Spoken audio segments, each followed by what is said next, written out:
You built this empire and you are the one that everybody goes to. You're the one that, hey, I run the place. This is what we're going to do. And when it comes time for you to really be human, you're alone and suffering in silence because you don't have that. You have to be willing to invest in a coach and a mentor. Like the more you get to the top, it's very important to find somebody that you can trust.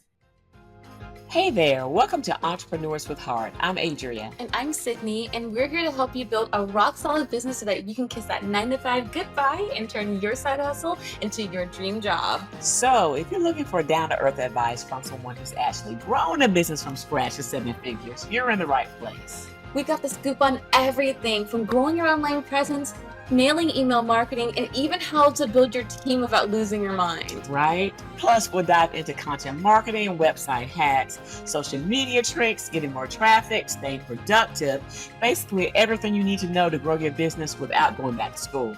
So if you're ready to take the leap and make your side hustle your full-time gig, hit that follow button and let's get this journey started. Hey everybody, welcome to Entrepreneurs with Heart and Leaf Notes podcast, and we are pleased to be joined here with Deblair today. So Deblair, you probably don't know unless you've seen a couple of our episodes, but I've talked about you a few times on our episode because we had a series on mentorship, and I've had several mentors, and you're definitely my favorite so far. Shout out to all my other mentors, but in this phase of my life, you are what I need for sure.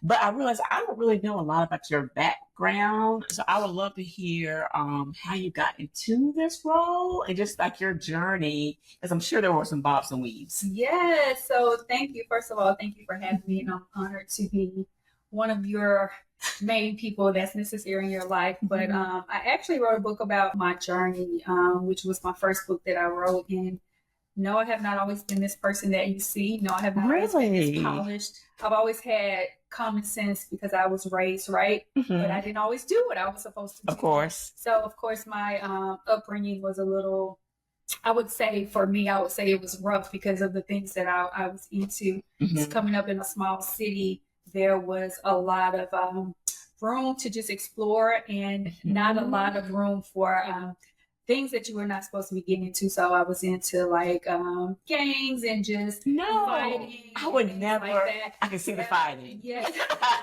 Oh gosh. So yeah, was into things like that only because it was not a lot going on in our city. So it was not.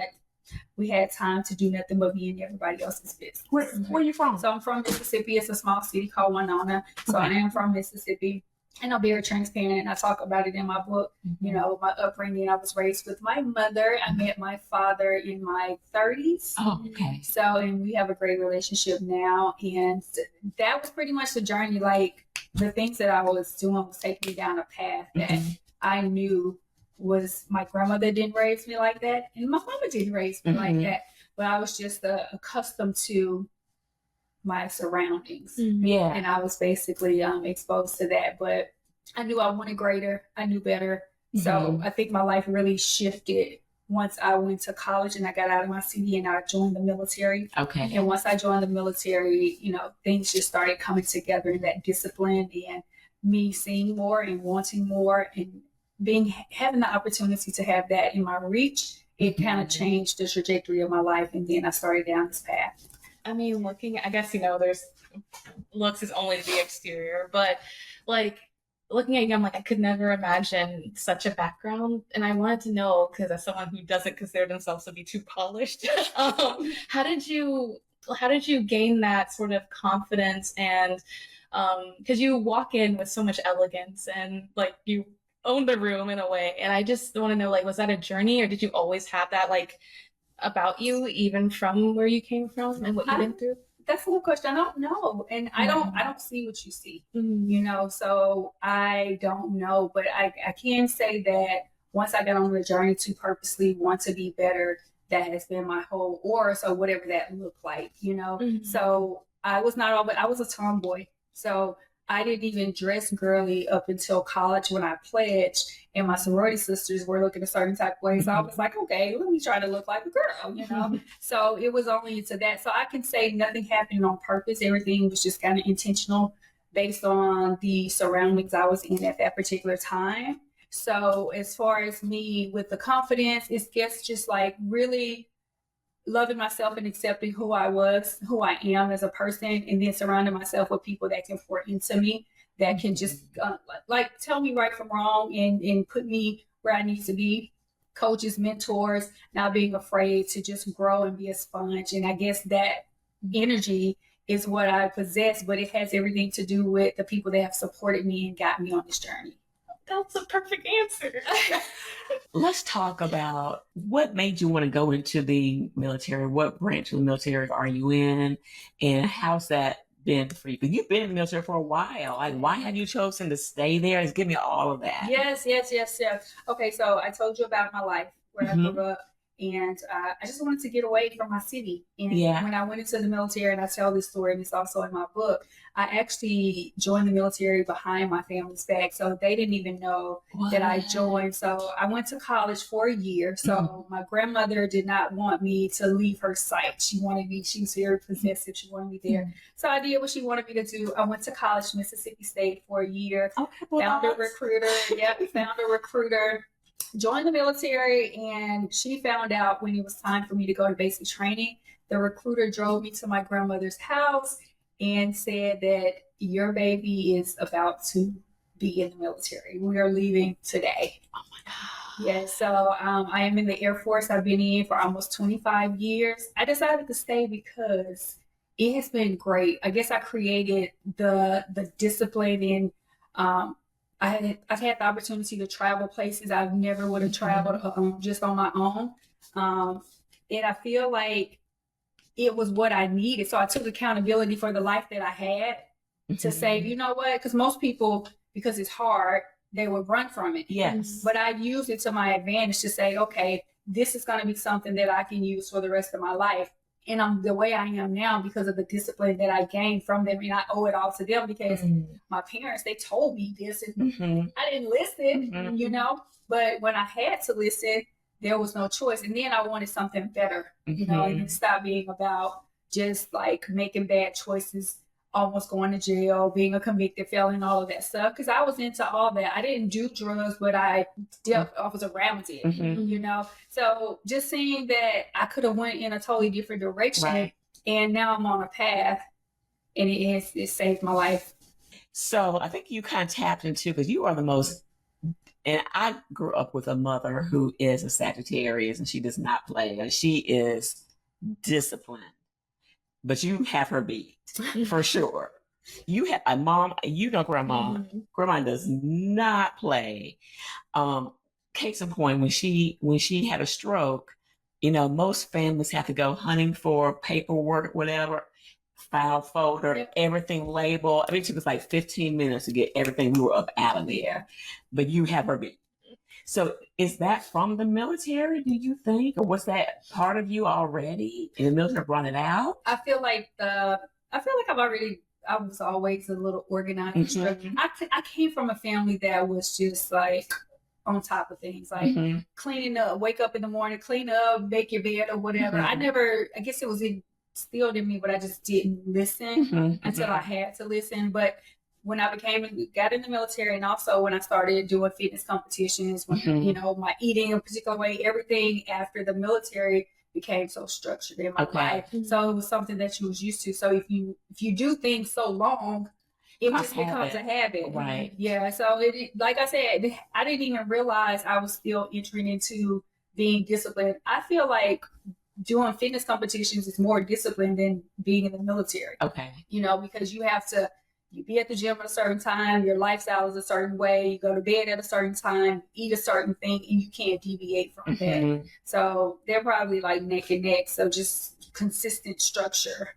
And it just got me here. Well, you're here at my next topic, which is the nutrition and health. Okay. So what did that come from, you wanting to join the fitness competitions, or? Yeah, because I used to eat, like, I'm from Mississippi. I ate everything under the sun. Right. So I ate chitlins. I ate like pork bacon. Like I ate all the things. You know, I was a very picky eater. I didn't eat vegetables. Even still to this day, I don't like vegetables. Okay. I ate hamburgers and French fries and all of that stuff. But once I started doing the competitions, of course, you had to basically streamline the way you ate. Mhm. So I competed for almost 6 years. Okay. Back to back. My eating never went back. So I was still, because even when I tried, like I can't eat dairy, not because I don't like it, but because my body rejects it. Okay. Because it's been out of my system for so long. Okay. So that was a lot of things. I don't eat chicken. And it's because I ate chicken so much that I almost turned into a chicken. Okay. So it has nothing to do with nothing, but I just was sick of it and I just decided not to have it. Let's get into, so how did you become or step into the mentorship space? Yeah. Oh, okay. Oh, again, just all of this stuff happened on accident, to be honest. I started out as a personal trainer. I wasn't even wanting to be a personal trainer, but I started competing. I competed, and then with my competition, people just started seeing like body change. We always at the gym, you posting and stuff. So they started asking me to train them. So, okay, why not? So I got certified, became a trainer. I was a trainer for a long time. Even in training, I've always been a person that more so taps into like the why. Like I've always been like, well, why are you doing it? So what's your reason for coming to the gym so I can understand what we're doing? And I found that a lot of people were like dealing with personal issues and things outside of the home that had nothing to do with working out, looking good. Either you see social media and you'll want to be something that's not you. So you're caught up in what society says you should be, you know, you going this fast look or whatever. So I'm more so talking to them, mentoring them. Some of our sessions ended up just being conversations where I'm like, people are leaving out the training room crying, but feeling better because they just needed to vent. You know, something was going on at home. So that happened year after year after year. And then with the military, again, they come into place. The good thing about that, you get opportunities that you wouldn't be afforded. So these certifications for being coaches is expensive. Yeah. But that was one of the things that I had access to because they allow you to do professional development. So that was something I was like, okay, well, why not get my certification in this coaching since I'm already kind of doing it and I can see how to do it right and I can serve people because I'm just talking to you how you would talk to a girlfriend or somebody. So now I was like, let me see how I can do it where I can really help people. So that's how I became certified in it. And from there, it's just like with the business that I do and everything, it's just like my program. I was already doing it, but I wasn't certified to be a coach yet, you know? I mean, anybody can say they're a coach, but I got certified twice. So I'm a level 2 certified coach because of me wanting to make sure I did it right. Not just saying, oh yeah, I'm a coach, but me actually, you know, seeing what it looks like so I can make sure that I'm actually helping people. I guess my thing is I'm trying, and maybe you can help me tease this apart because I've had several mentors and I've had several therapists. And I've had several people trying to tell me to eat better. None of them were successful as you were. And so I just don't want to gloss over the impact that working with someone like Deblair, there's some things that make you different. And I think it's the combination of, not combination is the right word, it's the combination of the military background, probably your history as well, your upbringing, your fitness training, all of it together. Because what you do is you set people up and you talk to them. You don't even realize it. So she'll ask you questions. It's like you said, like we're just friends, girlfriends, and then she just hits you with so you don't have control of your life. And it just comes out of nowhere, right? Like, so you just eat junk all day today. Is that what she just hits you with it out of nowhere, but then, so it shocks you and wakes you up, but then she proceeds to give you the action steps. And then throughout the week, she'll hit you with that text message, like right when you're picking up something you shouldn't be eating. How's it going? Right. And she would trick you. Like, there was one time that you called me and I'm like, she knew that it's my private time or whatever early in the morning. Like, is she setting me up?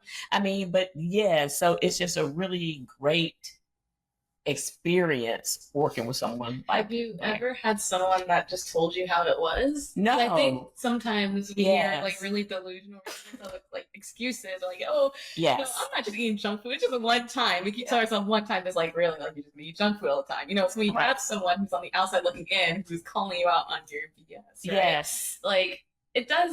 When it's phrased a certain way, it does make you think, dang, I really am doing that. Right. You know what I mean? Right. So I think having someone who does that for you is and then I thought I had myself to get like different. I still better than most, but yeah, you like shift me up like in quite a few areas. Is that your experience with working with people? Do you usually find that you have that?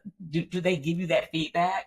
Yeah, people Yes. have told me, yeah, people have tell me like, I thought I had it together. So I had a conversation with you, but it's like, I mean, we do have it together, but you need people around you that can see things that you don't see. Mhm. You know, because like I told you what you said about me, like I don't see it. That's why I have a coach. Because I don't want to get comfortable in thinking that I have it all together. I need people around me that can see what I don't see so they can make me better. So I don't care how successful you get, you should always have people around you that can see what you don't see. See your blind spots. Yeah. We talked about that, right? Yeah, that's really important. Yes. That's a really good point. I think we do probably have the habit of surrounding ourselves with people who will give us confirmation and affirm us and not necessarily push us. Yeah. Right? The more people become successful, they feel like, oh, I have it together. And then you're the boss. Right. So you're the one. And sometimes you wonder why nobody checks on the strong friend. It's because you have created this superwoman person cape and everybody looks at you to always have the answers and you don't have anybody to just kind of, and sometimes it's pride, you know, you built this empire and you are the one that everybody goes to. You're the one that, hey, I run the place. This is what we're going to do. And when it comes time for you to really be human, you're alone and suffering in silence because you don't have that, because some people feel like it looks as if you're not as strong, and some people can play on that and people don't want to show it. That is so accurate. We should get off this topic. That is so accurate. Yeah, you have to invest. And that's why I tell people, like, I am a super weapon, because you have to be willing to invest in a coach and a mentor. Like, especially when the more you get to the top is very important to find somebody that you can trust and that you know have your best interest. And you have to be able to trust that person, because you and I have conversations that will go to the grave. Right. You know, so you have to be able to have a person that you don't have to worry about, well, should I have told them that? Right. When you talk to me, you should be able to breathe. Oh my God, I'm so glad I got that off. Yes. So what was it like, sort of like building that trust, right? It was instant with us. I felt like, I think because of the fact that no one told me the things that you told me in the way that you told me so quickly, and you hit me from so many different angles all at one time, like, okay, she sees me. And I think I trust somebody who I feel like really, really sees me, you know? And then you knew to hit like the nutrition, my husband, my family, my exercise. And so I knew all those things. Boundaries. My boundaries, all that, and my finances as well. And so like I knew all those things were important, but I didn't really know what is a bunch of marbles on the floor. Like, where do we even start? And you just made it practical. I mean, she got me together quick. I mean, not that I'm together, but like we have our sessions now, they're more quick and targeted because the first ones were such heavy hitters. Yeah. I remember when you guys first, she was all, you were all, she talked about Deblair said, and then started saying, voicemail. I'm not gonna lie, my feelings started getting hurt. I'm like, wait. and then what's good too, and I feel the same way, because you have some people that I don't consider y'all clients at some point. Like it's like, this is my family, because that's how I look at it. But it's easy when you have people that are willing to take accountability and put in the work. Yeah. And you're not thinking that, oh, I'm successful, how dare you tell me? Right. And some people do feel like that. It's like, okay, I hear you, but this has been working for me, so I'm going to continue to do it the way I want to. But you're not seeing what I'm seeing. Like if I speak and I tell you something, you have to know that it's something you at least need to look at, or we need to have a conversation. Right.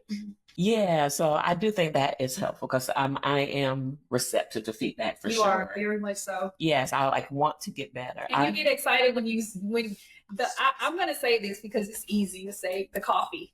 Yes. The coffee was a big one. I still have every now and then, maybe once, twice a month.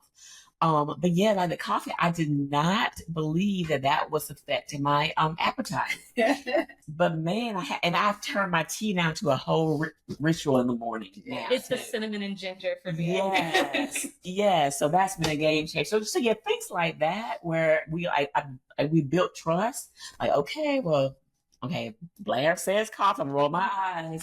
And that's when I had to text her, I'm like, you are a genius. I laugh so hard, but that makes it easier where I know that I'm telling you these things and you do value what I say. You know, even if you may not continue it, at least you tried it to just kind of see if I know. Because I'm not going to tell you something. If I don't know what I'm talking about, I'm not going to say it. I'm going to wait and do my research, and then I'm going to be like, okay, or I'll say we're experimenting this together. Right. You know, so I'm very keen on like my words, because even in the military, because of my rank, I'm very careful with what I say because it holds a lot of power. So I take that into my life coaching. If you're coming to me, you trust me. So I need to be careful with the words that I say, because I know you're looking at me as the subject matter expert in this, and I need to be mindful of that. What is your rank? I'm a chief.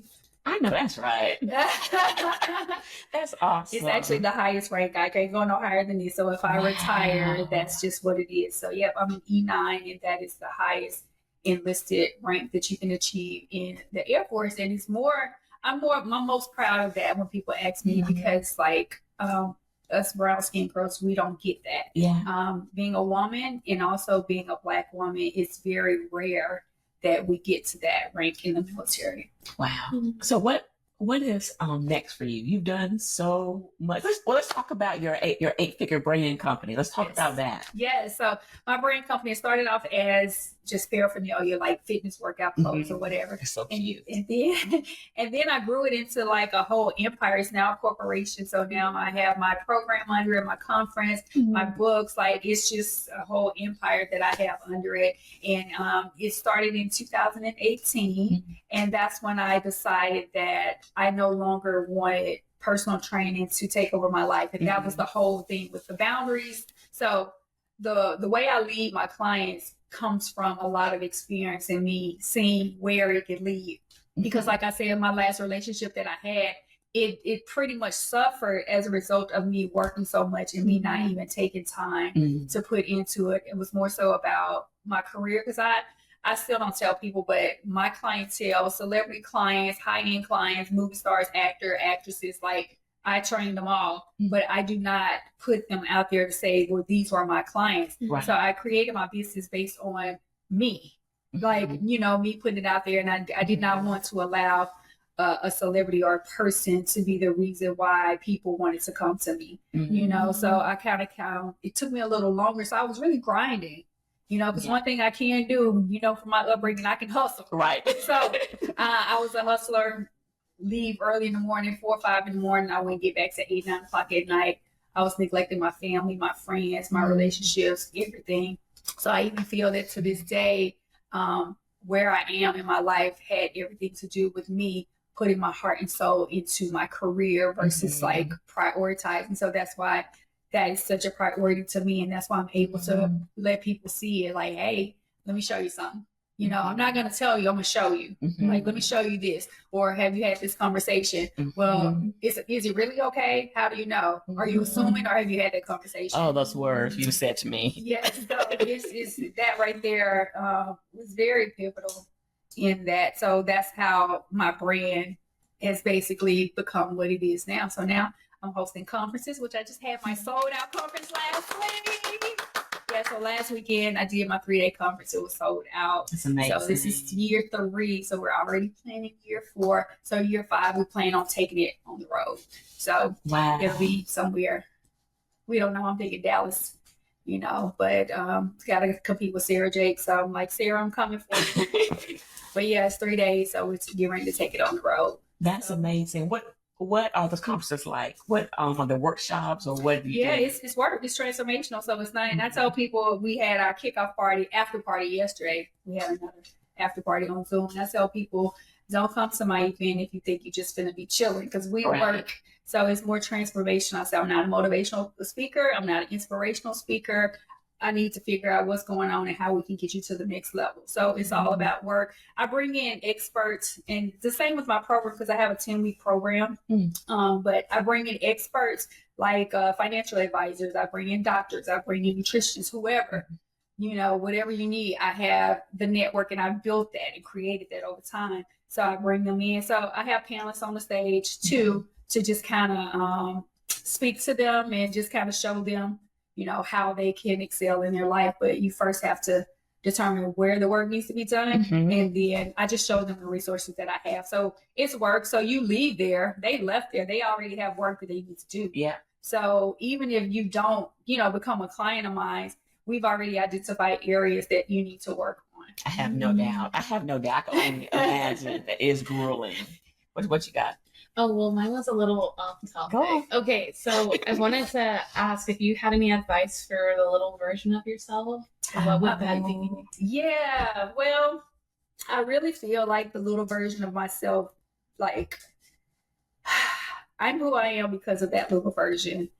I always felt like I had morals because of how I was raised. I was raised in the church, and I just probably would have probably did what I did. I'm doing sooner.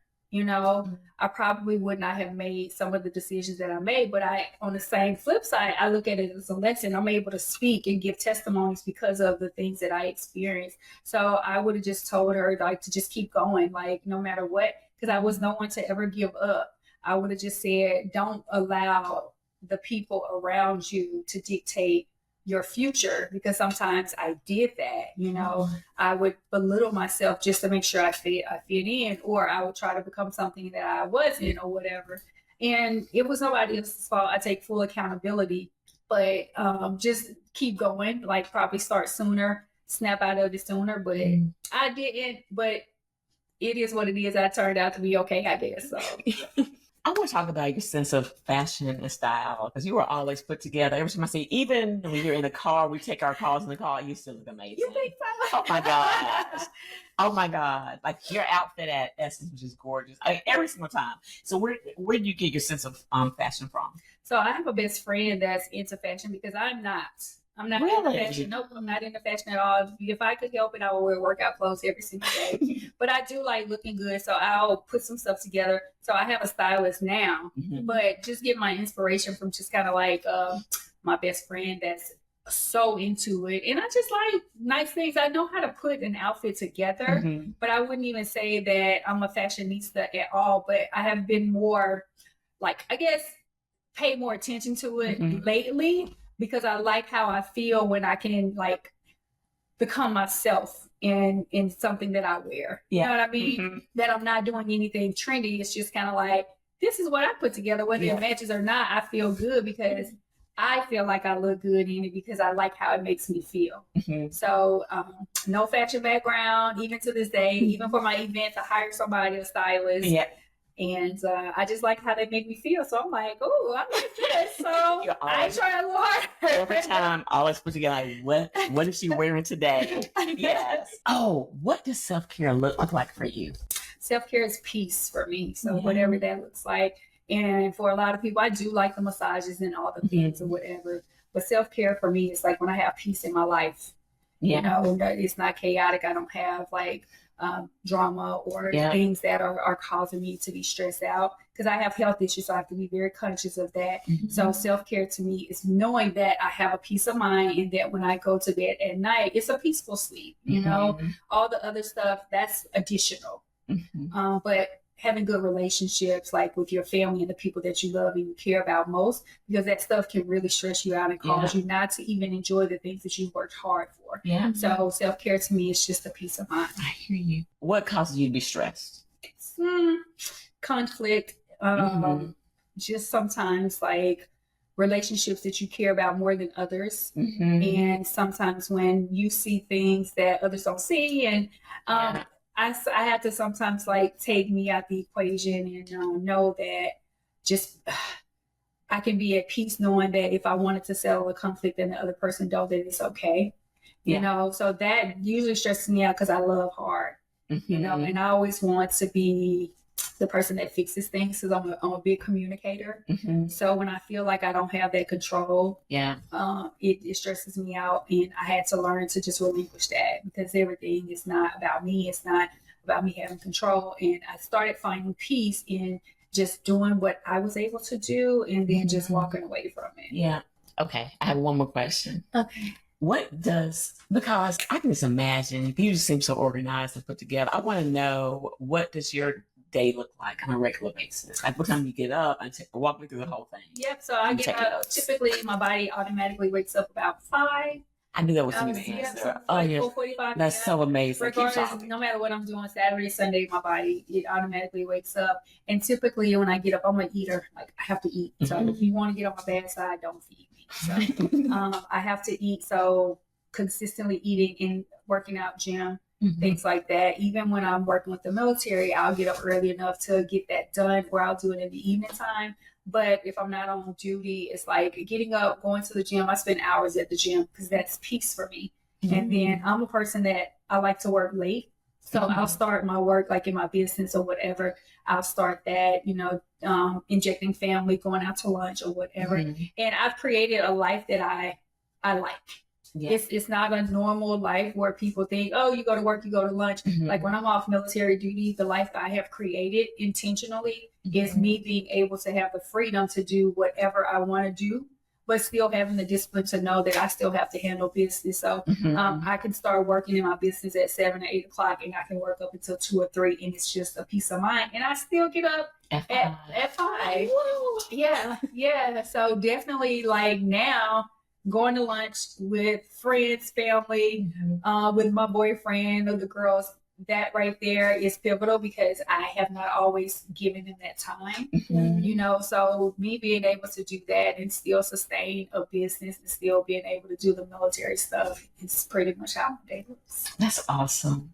Now, you have anything? Well, I was going to say that's really amazing because I feel like a lot of times we definitely lose those connections because we're trying to make that money or like work really, really hard. And so how has making your friends, your family more of a priority in your life? How has that shifted the way that you feel? Has it shifted the way that you feel? Oh, absolutely, because I'm able to enjoy my success more because I know I'm putting like what I value in front of those things. So it wasn't a good feeling when I used to say, oh, this is my best friend, her daughter, that's my godchild, but I'm always missing their important events, things that meant something to them. I was always a reason why I couldn't attend. So it started feeling weird, like, I started feeling bad about it. And it wasn't a good feeling. And then for me to expect for people to always show up for me, so I can't expect you to show up for me. And they were showing up for me, and it just started feeling like it didn't feel good.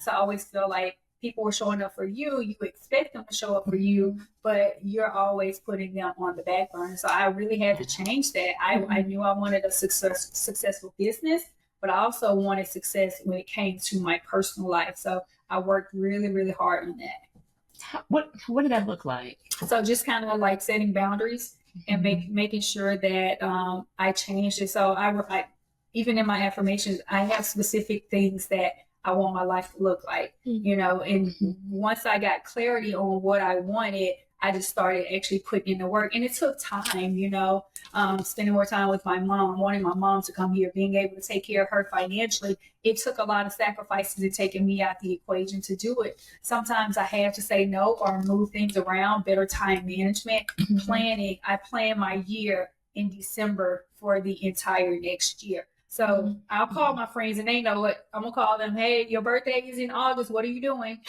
How many days do I need to block off? So regardless of what happens, those days are already blocked off.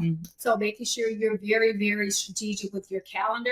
I live off my calendar. If it's not on my calendar, it does not exist. I know what's on my calendar. If it goes off my calendar, I'm like, hey, this was on my calendar. Where is it? I just followed you. Yes, you did. I'm like, hey, what happened? I need to reschedule my name. Yeah, because I operate on my calendar. I know when I need to go get my physical. I know when I need to get my admissions. All of that stuff is injected. So my family time with my mom, with my whatever, it's already injected into my calendar, and that's how I operate. Got it. I think you answered my next question when I was going to say we have someone here that says, how do I go about creating the life that I want? Would you say it's just by being really, really intentional? Yes.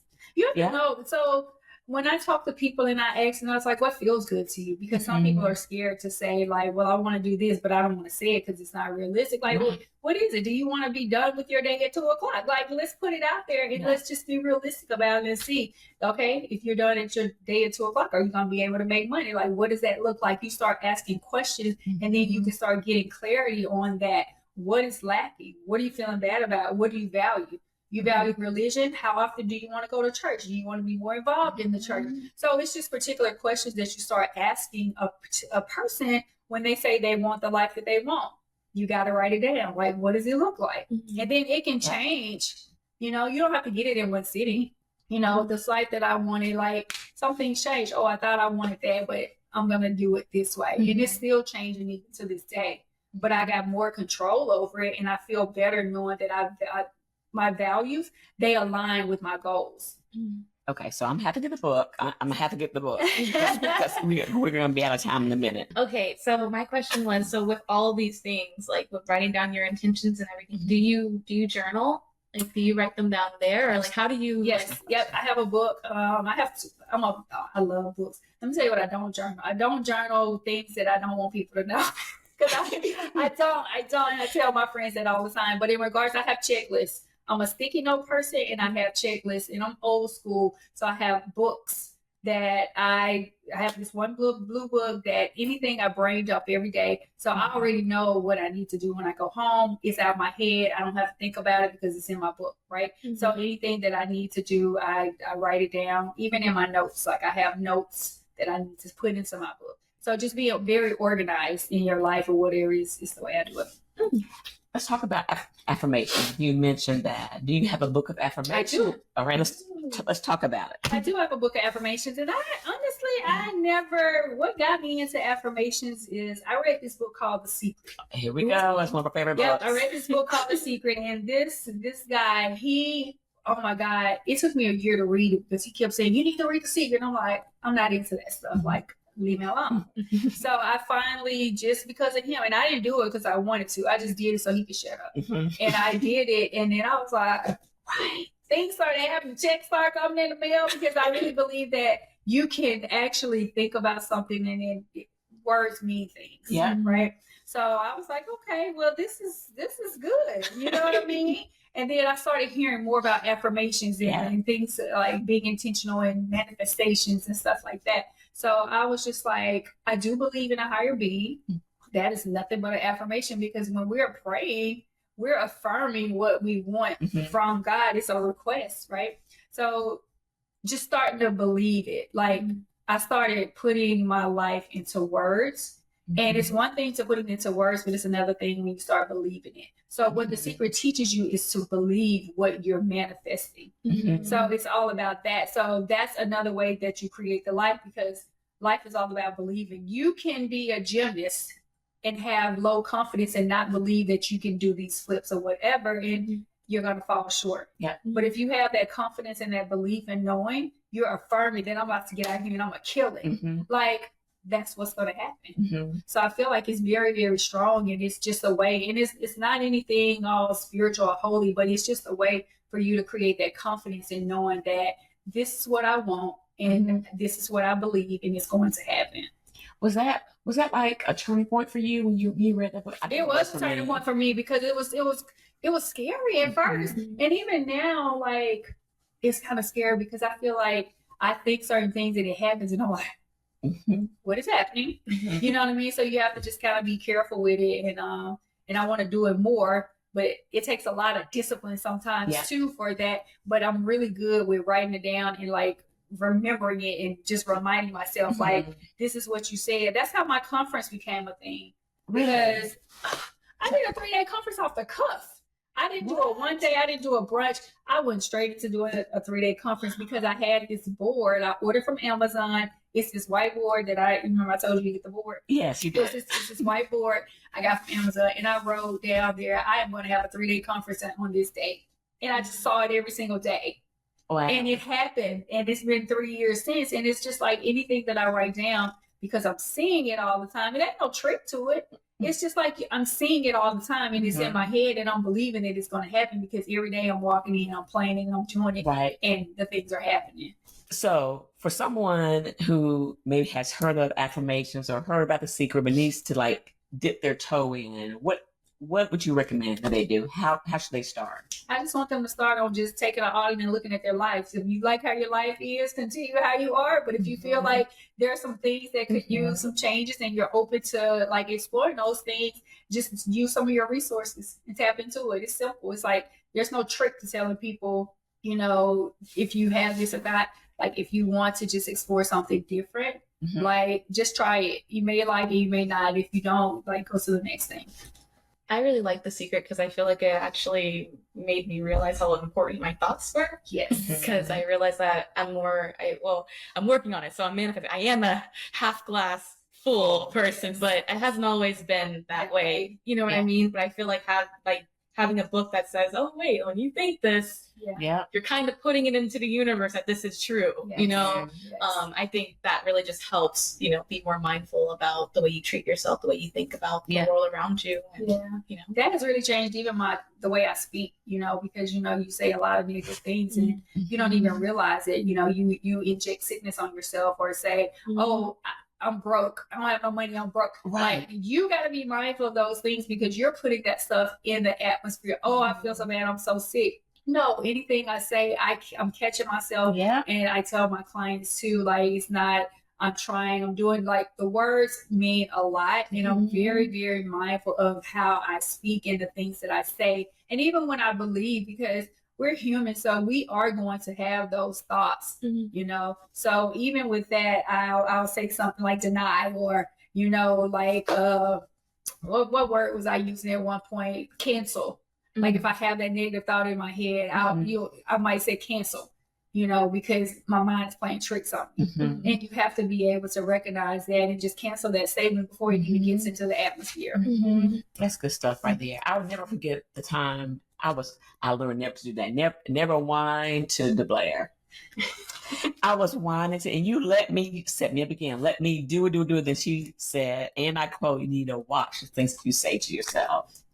You know? That's really powerful. Man, it was good, man. Deblair, I got my money worth, man. Oh my gosh. I'm like, you are so right. Like, there's power in the words that we say to ourselves. Yeah, because I mean, I've experienced being way more harsh on myself than I would ever be to anyone around me. The things I would say. You know what I mean? But sometimes we get the life we want. And then you get the life you want, and then all of a sudden it's almost like, well, this is going on, and I gotta. But isn't this what you want? You told me that too. This is what you asked for. This is what you asked for. Like, let's find another way to rejoice in this. Let's find another way to like be thankful of it and like open up the door for more. You know, because this is what you wanted. You're handling it. We're not going to like complain about it because God will give it to somebody else. That's so true. Okay, we're almost out of time. Do you have anything else? No. Let's wrap it up. Almost out of time. What's the name of your book? That's my question. You have two books, right? I do. What name? I'm working on a third one. Yes. So my first book, and it shows like who I was. It's called Resilient as FK. Okay. And it's How to Fight for What You Deserve. It is on all platforms, on Amazon, Barnes and Nobles, everything like that. And then my second book is Level Up. It's 365 Days to Empowered Living. So that's when I turned a little polished, and it's a workbook. And it kind of teaches you things that I've done. It talks about boundaries, and it helps you. If you don't have a coach or anything like that, it's like a coach's book, you know, so a guideline for that. And my third book, which will be out at the top of the year, is called Boundaries in Business. It's a leadership book. Okay, and where can we find you? Oh, well, you can Google me. I used to say I used to be like very reluctant to say that, but now I've earned my place. Yes. So there are a lot of things out there on Google that you can look. But I am on social media. I am Deblair. It's my Instagram, IAMDEBLAIR, and Facebook, Deblair, LinkedIn, Deblair Tate, and Twitter, all of that, Deblair Tate. Love it. Thank you so much for joining. This was an amazing conversation. Yes. Good. Thank you for listening to Entrepreneurs with Heart. If you're watching on YouTube, drop a comment below and let us know what your takeaway was. Or if you're listening, take a screenshot and share it on social media with your takeaway. If you would like to leave us a review, head over to your favorite podcast app and give us a 5-star rating. This will help us reach more small business owners like yourself, and your feedback helps others find our show.